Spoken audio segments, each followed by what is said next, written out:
So my topic today is the pragmatic worldview, which I will be applying to my own life by analyzing the answers to a question and the pragmatics of choosing the more satisfying of the two. In other words, the consequences of making the most satisfying decision in view of the long term. So the question I'll be seeking to answer is if I should remain in college for my current program, which is theater with dual specializations in technical design and acting/directing.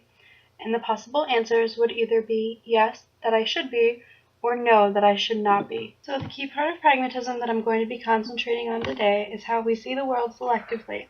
And while we can choose one version of the world, we lose the other version. We create our own worlds through selection and emphasis. Faith will create fact. In the pragmatic worldview, notions, being ideas and concepts, are interpreted through the consequences of choosing them. We must commit to and employ a single truth, and truth is found through satisfaction by committing to it. According to the BGSU website, it would take $42,424 to pay for 4 years, just tuition.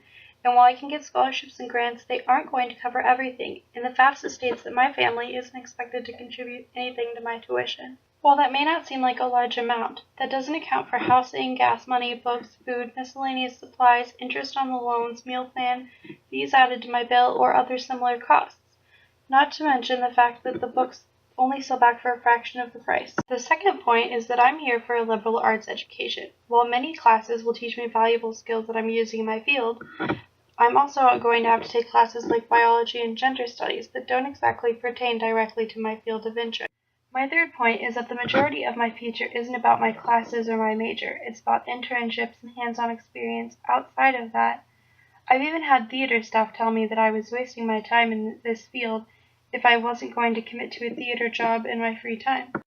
My next point is that my major is housed in the School of Communications for a reason. Most people don't end up working in a theater, but something more in a support field which we're required to have, or in communications. Many who do get a theater job require a second job, other than a few lucky individuals. So let's take a second to review the more negative truths I presented. My points so far were money, and the fact that it takes a lot of it, seemingly irrelevant coursework I would have to do, outside commitment to experience, and the slim job market. While my previous points were all against my education, the following points will be more positive. First of all, there are better theater jobs available to those with degrees, and these jobs also offer a better pay than low entry level. My second point is more of a supporting point to the first. Internships are more likely to hire people within a related area of study. The internships build the resumes, and the resumes help you land the higher level jobs I mentioned in the first point. On a related note, it's hard to get experience outside of high school.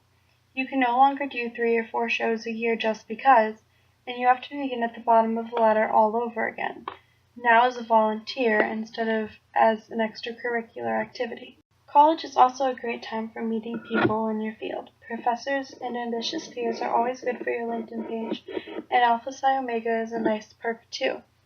Not to mention learning how the unions in your field will work.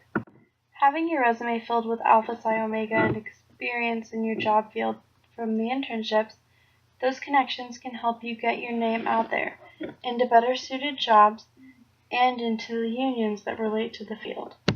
My final point is more of a personal one. When I originally switched to theater from education, my mother was initially crushed. She feared that I would soon drop out of college altogether, and that I wouldn't follow through with getting a degree.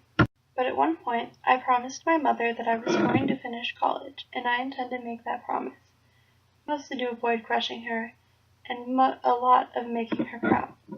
Also, theater just feels like something that I've called to do. It fits. So now that I've presented my points for and against staying in college for a theater degree, it's time to begin wrapping things up and tying them back into pragmatism. After all, that was the original purpose of this presentation. As I stated earlier, notions are built around the consequences and the acceptance of losing part of that. The consequences, in my opinion, of dropping out weigh too heavily on me, especially the ones like letting down my mom. That being said, I believe it's clear which truth I'm going to pursue and put my faith in. I'm going to stay in my field and continue pursuing a degree in theater.